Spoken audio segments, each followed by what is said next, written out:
2 number, বাবা মাকে সন্তানের জন্য ভালো মানুষের মডেল হয়ে যেতে হবে।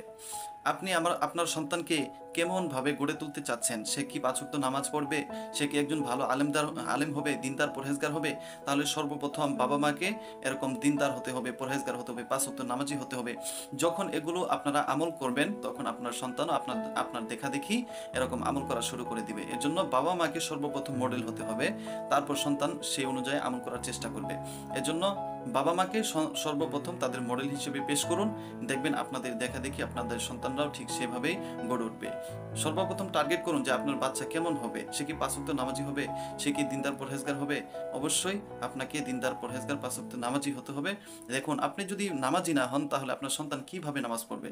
বাবা যদি সন্তানকে নিয়ে মসজিদেই না যায়, তাহলে বাবা কিভাবে মসজিদ চিনবে, কিভাবে নামাজ চিনবে?